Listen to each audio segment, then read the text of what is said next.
Welcome, listeners, to Video a Day Debruary with Ben Winter, who's our guest tonight. He's the author of What to Expect When Having Expectations, Using the Anger of Unmet Expectations to Find Peace. He's also written several other books, but that's the one we're going to be talking about tonight. He says, I created this book when I realized that the only reason anyone gets upset is because of the expectation they have that has gone unmet.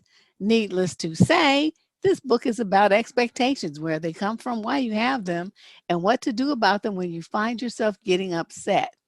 In today's world, being upset less often is crucial to our mental and physical health. And he says he's found great peace and joy when he follows his own advice. Wow, too bad more of us don't do that.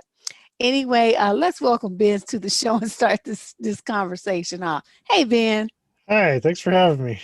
Oh, very, very excited about this because of the fact that I think this is a pivotal issue in most relationships and the relationship that people have with themselves. We put all these expectations on our partners, on our coworkers, and our children. I mean, on everybody. And then we're constantly upset when they don't meet these, our secret expectations. So I want to start off. So let's start off with asking you to explain what an expectation is so that everybody's on the same page. Sure. So, an expectation is an outcome that you want to have happen or that you believe is the logical outcome of a situation. Um, so, you may expect that when you wake up in the morning, well, I should say, when you go to bed, you expect to wake up in the morning. It's a pretty simple explanation of an Yeah, I'd expectation. kind of like that to happen. Yeah. None of us goes to bed just saying, well, I expect to die tonight. It's just that's not something we do in society. So it's an outcome that we believe is going to happen is basically what an expectation is. Okay. But why do we have those? Where do they come from? I remember just this week, I do my advice column on Tuesdays, and a young lady wrote in that she was ready to dismiss the guy because she expected him to inquire about why she was feeling sad. I mean, what is he, psychic? He's supposed to know this.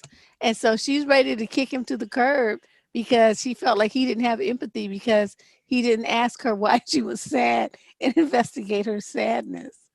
Yeah. Well, uh, that's like a lot to unfold right there. So where our expectations come from, I'll address that first. So expectations come from how we're raised. And that's the Mm, simplest, straightforward answer that I can come up with for people. When you're raised as a kid, you see what your parents do and how they interact with society and people around them. And so when you grow up, that's how you expect to interact with society and the people around them, around yourself. And so when you get into relationships, you expect your relationship to work kind of like how your parents' relationship work. So for me, I grew up with my parents being married. They're still married. They're still together. They've never gotten divorced. They met in college. And so growing up, I thought I was supposed to meet the love of my life in college. Well, that definitely didn't happen. So right there, out the window. And, I've been married and I've got divorced. And honestly, I feel like the divorce hit me so hard because I didn't experience that growing up. It was like everybody that I knew was just married for the long term, the grandparents, my parents. And so this idea of a divorce was just so foreign to me that it was painful. And so again, we grow up with a a surrounding of thoughts and ideas and beliefs on how the world works. And so that's where our expectations come from.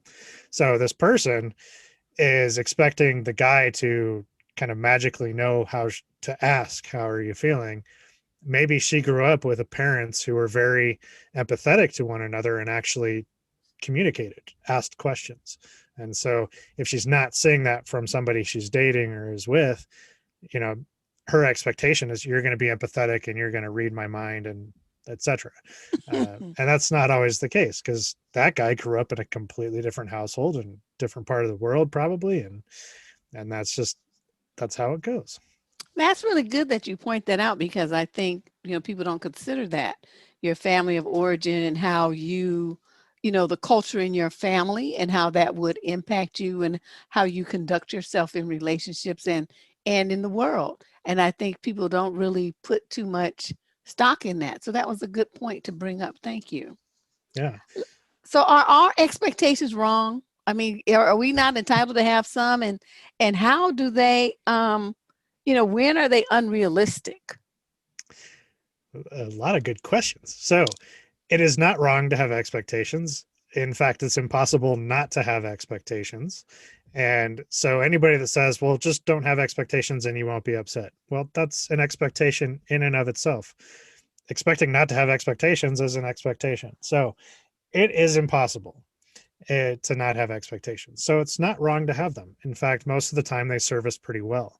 It's when they go unmet and we get upset that we actually start to become aware of them.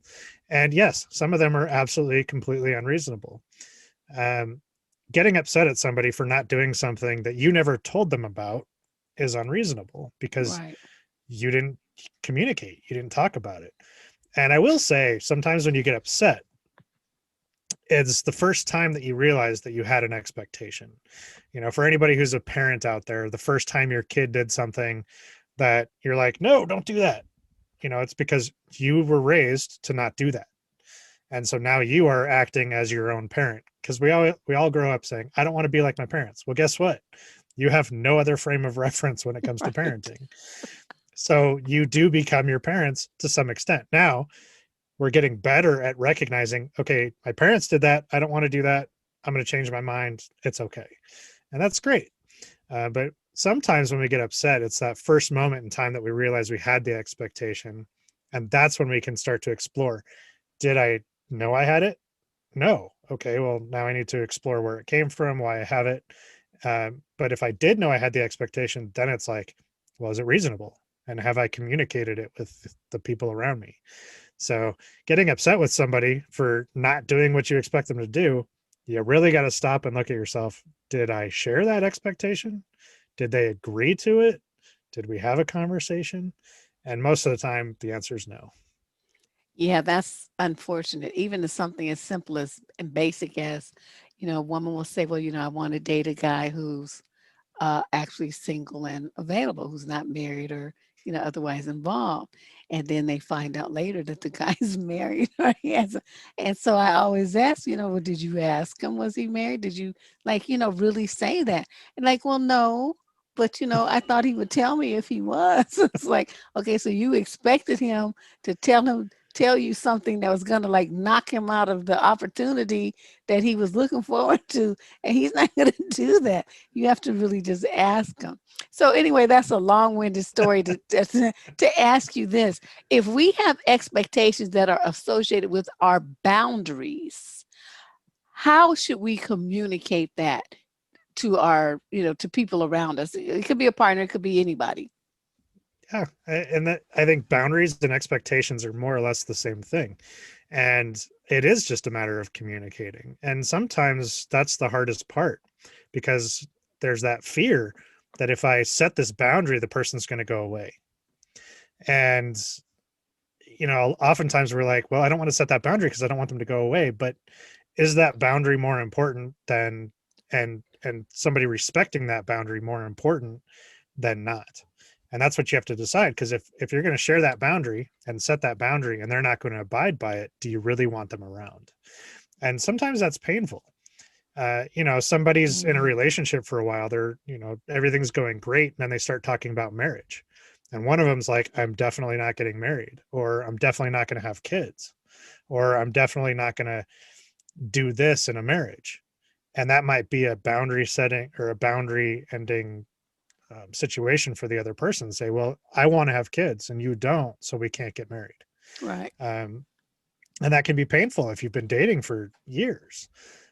But it's one of those boundaries that it's like, well, is it, are you dead set on that boundary, or is there room to navigate? And that's where you just have to have those conversations. And it sucks, it's tough. And but when you set that boundary and they abide by it, guess what? Everybody's happy because they know where they stand, you know where you stand, and you feel relieved because you shared your boundary and it's being uh, approved. I don't, the word escaped me, Like but respected. respected. Thank you. The boundaries being respected, so everybody's happy.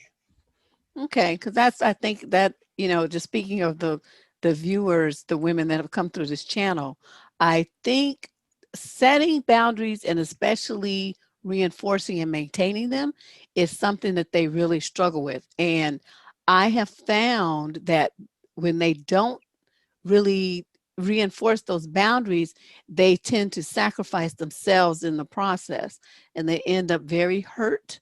So that's where the self-love comes in. I mean, if you love yourself, why would you not have boundaries? And yes, it might hurt. Yes, it might be not what you want, but isn't it better to have those than not? I completely believe so. There's a lot of freedom in setting boundaries. There's a lot of freedom in setting boundaries. Um, yeah, there's the bad, but there's also the good because you are respecting yourself, you're loving yourself, and you're worthy of it. Plain and simple. And if somebody doesn't want to play by those rules, then you don't necessarily want them around. And unfortunately, that goes for family members sometimes. Sometimes we have to set those boundaries where if I come over to your house, these types of things are off limits. Or I'm the parent of my child and you're the grandparent. So you just play nice, let me parent my child. You know, if you don't like what they're doing, tell me, I'll take care of it. And it's tough for grandparents. They're used to being parents, so they Right. they have that reaction time, but you can set boundaries with family members as well. And if they decide not to abide by them, it is okay for you to spend a lot less time with that family member. It's totally okay. I mean, Well, I that's my have, view. with me, I had my sister, I have a half sister, and she had some twins at the time. They were about 3, I guess. And they came to my house and I gave them cookies and milk. And for some reason, she decided that they should have the cookies and milk at my coffee table in the living room instead of at the regular table.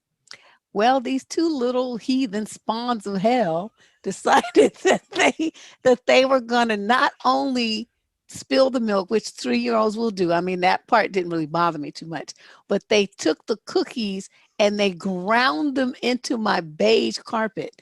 And her Ooh, husband was sitting right there watching them do it. I threw them all out of my house. It's like, and you can't come back until they're 16. I was just wow. like, yeah, it was a mess. I mean, I had to get professional carpet cleaning and everything. So I mean, that was my boundary, and they violated it. And so, what you just said about family, Yeah. I mean, I think it's pretty reasonable to expect somebody to have respect for you and your stuff and your space. And somebody who doesn't respect you, your stuff, and your space, like you got to wonder how did they grow up and what are they going to do in the future? Like, when you first meet somebody, if they're not respecting your space at a first meeting, imagine when they feel comfortable with you, how far they're going to push that boundary. that And is what you just said is so key. And I think, we have women who have guys who they're dating.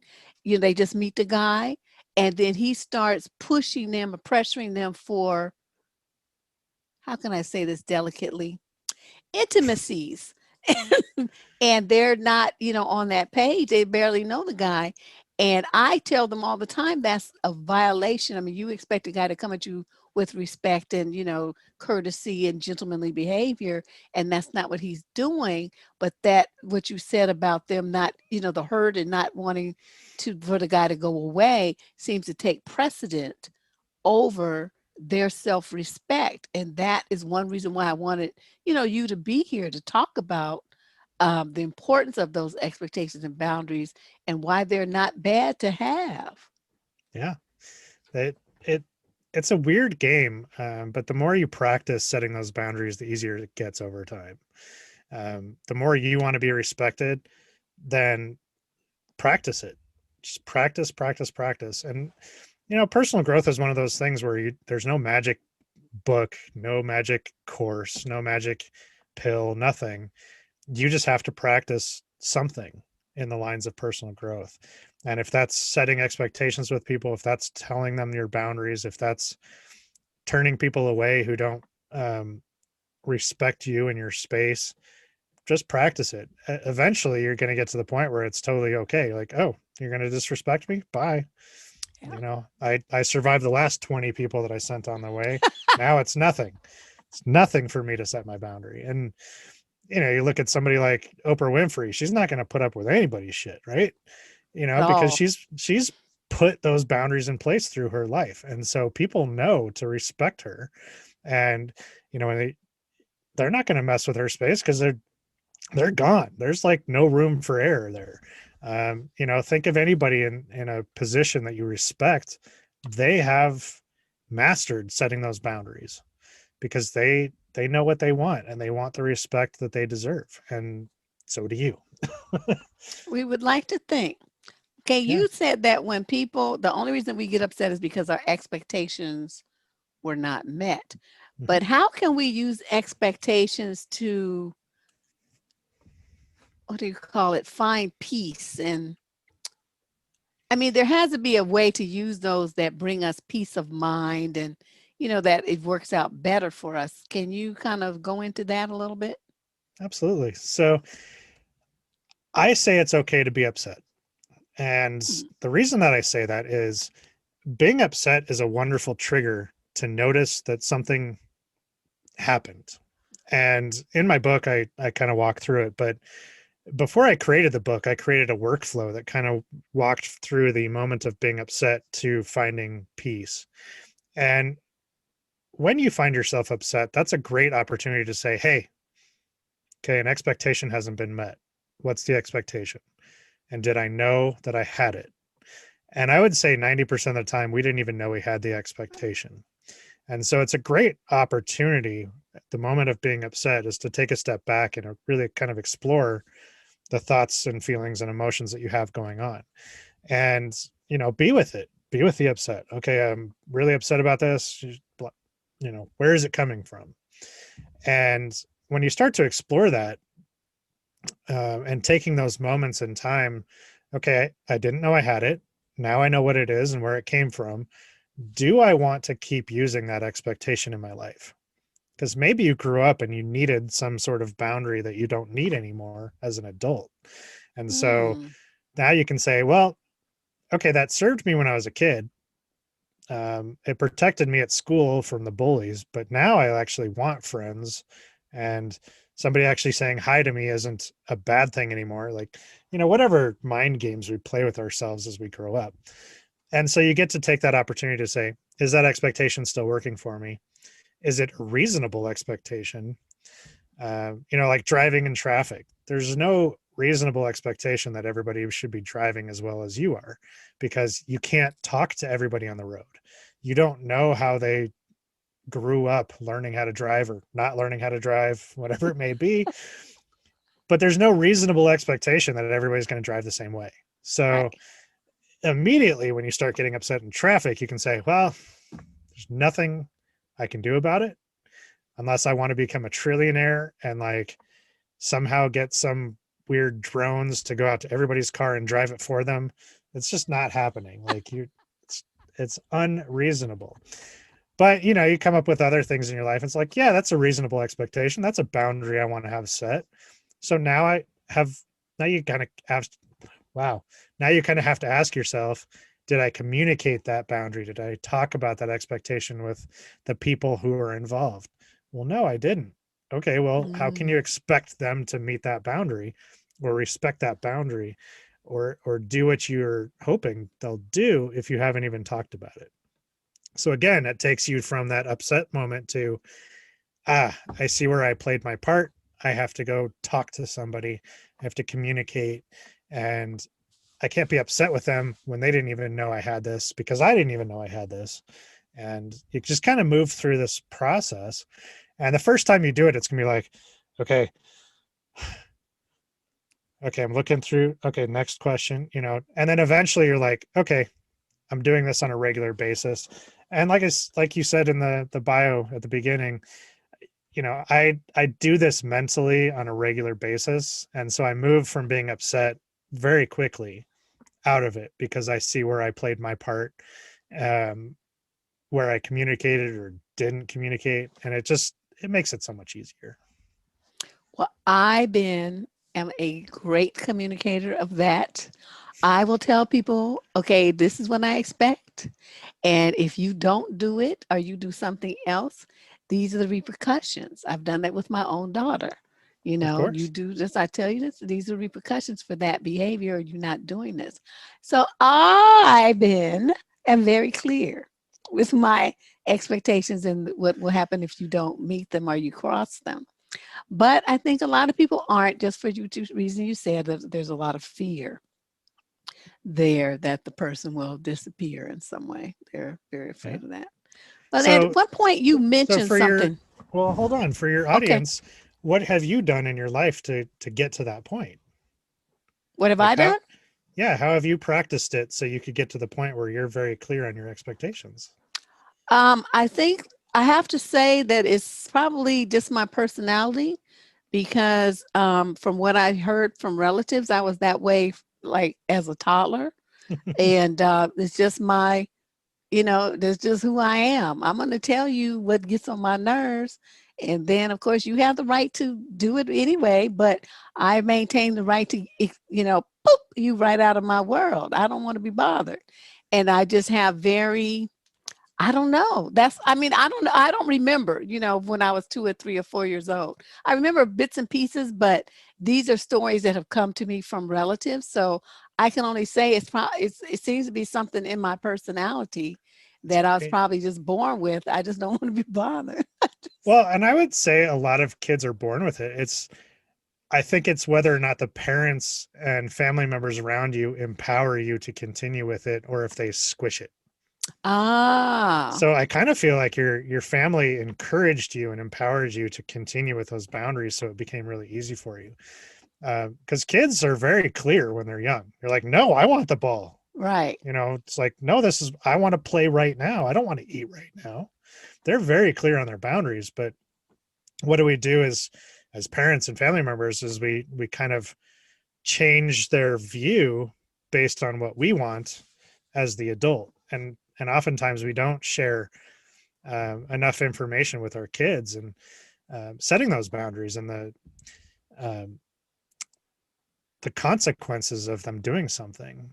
When I see a parent in a store and they're counting to 5, for example, I said, you already lost your battle. having to count Having to Yeah, count means you've already lost your battle, because that's the expectation you've set with the kid is, I can give you a warning and I can give you another warning, but until I count to 5, nothing actually is going to happen. And that happens enough, and then now you're counting all the time. right. And and the other piece to that is, if you make a threat to your kid, or you set that boundary and a consequence, you better follow through, because other if That is the thing. So many people, and they had a problem with their children as well as with the men in their lives. They don't follow through with anything. It's exactly, all if you just don't empty follow talk. through, yeah, if you set that boundary, follow through on it, whether it's your kids or a relationship, you have to follow through. Now, I will say, the more you follow through, the more you pay attention to the threat you're making or the consequence you're making, because you know it, one of the first times that I said, if you don't stop, we're turning the car around, I didn't want to turn the car around. I wanted to go do what I was going to do. Right. Guess what I had to do? I had to turn the car around. And I learned a great lesson that day, in that the consequence of me setting the wrong consequence sucks for me just as much as it does for the kid. And he Yeah. probably got what he Hmm. wanted because we went home. So, it's like, you got to set the boundary, you got to set the consequence, but make sure you're okay with following through on that consequence. That is a good point. That's Yeah. a really good point. So let's talk about this because earlier in the interview you said that that some people will say, well, I don't want to have expectations, and that is in itself an expectation. So, I mean, how do we not have expectations, or is that something that nobody should really strive for? I mean, is that even a possibility? If you want to try to not have expectations, good luck. Um, I would just say, if you're never upset, then you are completely numb to the world and you have no idea what's going on. And that's just the harsh reality. is we get upset, I'm going to say on a daily basis about something, whether it's something we see on the news, something we see on Facebook. Um, when I see people being mean to each other just because of the color of their skin, it's like, really? Why? Yeah. Why? Like, how were you raised so differently than me? Because my expectation growing up, I grew up with a mixed neighborhood. So for me, it's nothing. It doesn't even comprehend in my brain. So that when somebody is angry at somebody else just because they look different, I'm like, no, that's not okay. So it upsets me. And I have this expectation that people are good and loving to their neighbors. And then when I don't see it, I'm like, what? Why? And so then I have to go through that flow chart and I just like, well, I know where the expectation comes from. I know I have it. It's an automatic expectation that everybody's nice to each other. And is it reasonable for me to have that expectation? To some extent, yes. It's reasonable for me to have that expectation of myself. Is it reasonable for me to have that expectation of other people? Yes and no. Um, yes, in that I want to see the good in everybody, and no, in that I don't know how they were raised. Right. I don't know their perspective on life. I don't know what happened to them growing up. And, all I can say is if you're close to somebody who you definitely don't agree with on, like, I'm going to say humanitarian issues, that's when you can have a reasonable conversation one on one with somebody. Clearly, posting something on Facebook is not going to get anybody anywhere because the second you piss somebody off, they're just going to unfriend you and go back to doing what they were doing. And so it really comes down to one conversations. And sometimes that's even a relative. And it's like the angry uncle. Sometimes you're able to have a conversation and it's not so much like, how can I force my opinion on them? It's more understanding where they come from and asking questions and guiding them to kind of come to their own conclusion that maybe how they were raised doesn't serve them. Um, because it ultimately comes down to nobody wants to be wrong. So if you grow up thinking a certain way and somebody says you're wrong, well, they're going to fight you on that. They're like, I'm not Right. wrong. But if they figure out that they were maybe wrong on their own, they'll be like, oh man. And they'll be upset for maybe 5 minutes, maybe a day, but they'll figure it out. But yeah, you tell somebody that they're wrong and ooh, the fights start. No, and that's when the fight started. That's That's right. very true because people have, and that's a communication style I've seen. Sometimes, when people are having a disagreement, they don't see eye to eye. Well, instead of saying, well, why do you think that? Well, how did you come to that conclusion? Well, that's an interesting perspective. Can you share with me how you got? I mean, I'm not in the heat of it, so I can be like this. But people are like, people instead will start hurling insults. You did that, and they come up with the reason because you're this and that, which may not be the reason at all why the person is that. So now, you're accusing me of something, you're calling me horrible names, and you're labeling me. And so the person feels attacked by this other person's expectation. So it goes really deep and it's pretty horrible. Yeah. And it's you go back to the you can't understand somebody until you walk a mile in their shoes. And that's nearly impossible because you can't go back and review the entirety of somebody's childhood and see Right. what they went through or where they grew up or what they had to do to survive. A lot of times we grow up having to do what our parents say and think so that we don't get so that we don't anger our parents, the ones who are providing for us, the ones that are keeping us alive. So, if you're young, you don't want to disagree with your parents because they might not feed you or they might send whatever it may Right. be. Some people live in that world when they're young, and it sucks for them when they're not allowed to think for themselves. It sucks, but that was a survival technique when they were young. Will they ever grow out of it? Will they learn something different? Maybe, but it'll take somebody who cares enough about them to ask those questions. And if you since we're already here, a lot of the people that are from like the Klan or whatever, they say it took love and somebody caring about them for them to see differently and to see the error of their way and to come out and say, I was so wrong about being racist and I was so wrong about seeing people because that's how I was raised. And and it's just amazing. It takes love and caring and communication and patience for this world to change. It doesn't take yelling at somebody on Facebook. It doesn't take yelling at somebody from your car. Like that's not going to change anything. So Right. you got to take the people that are around you and change. Not you're not even trying to change people. You're just trying to understand them and show them through compassion that life can be different. So, Let's talk about obsessive behavior. As you all right. mentioned, obsessive thoughts. What in what context are you talking about when it comes to expectations? So obsessive thoughts, in my belief, those are kind of like a, a level of regret of, I should have done it a different way. Ah, okay. It's kind of an expectation of yourself that how you handled a situation wasn't how you wanted to handle the situation. I should have handled that better. I should have, it's a lot of all the should haves. It's a regret on what happened in the past. And so sometimes we just get caught up in that obsessive thought over and over and over of like, I should have, I should have, I should have, I should have, I should have, and it's don't. It happened. It's over.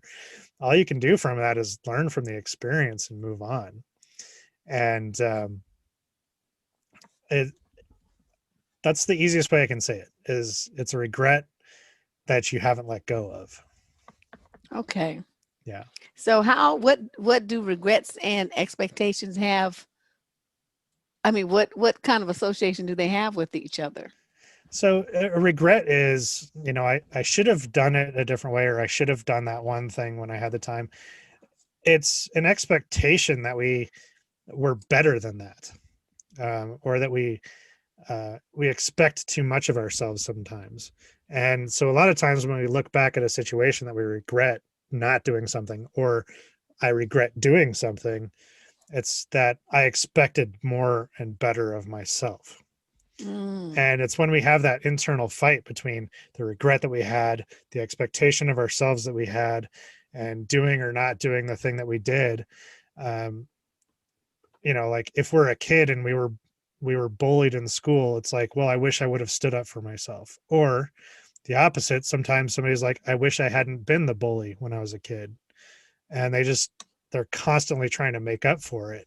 And they are constantly obsessed about the fact that I did this back when I was a teenager. Okay, well, calm down. You were a teenager. Now you're a grown up. You can make different choices. And but regrets are and expectations definitely are they're highly mixed because we expect so much of ourselves. I should say a lot of people expect so much of themselves. Again, probably because how they were raised. so that it sounds like what you're saying is people then start kind of second guessing themselves. So they Mhm. don't trust the choice that they made and what they said. So they're second guessing themselves after the fact. Absolutely, that's a great way of putting it. Okay. Yeah, Yeah, I never do that. I just nobody does that. I just feel like, oh well, I did it and I said it and oh well, Yeah, let's move on. and that's a healthy way to do it. It's like, okay, I will never make that mistake again. Although we always, I shouldn't say always, a lot of times we'll make the same mistake multiple times. It's whether or not we recognize it before it happens again and then make a different choice. And sometimes it takes practice. Sometimes you're not going to get it the right first time. Sometimes it'll take 3 or 4 times before you're like, okay, now I know what to look for. Right. Um, Start now I can identifying avoid it. it. Yeah. So let's see, let's, to sum things up, Ben, what is it that you want the listeners to take away from your lesson on expectations? My biggest thing that I want people to recognize is that it's okay to be upset. And a lot of times in society today, everybody's like, well, don't be upset. Find peace, go meditate, whatever. It's like, it's okay to be upset.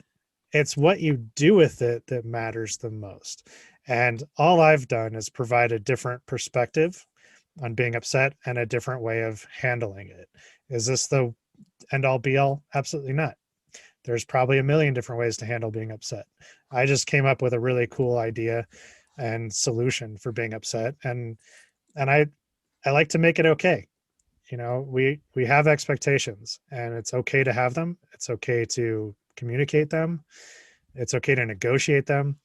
And when you get upset, you now have something new to do to get out of that upset moment. Inner work. Oh, this is really good. Well, Yeah. just share with everyone how they can find you and see what's going on with Mr. Ben.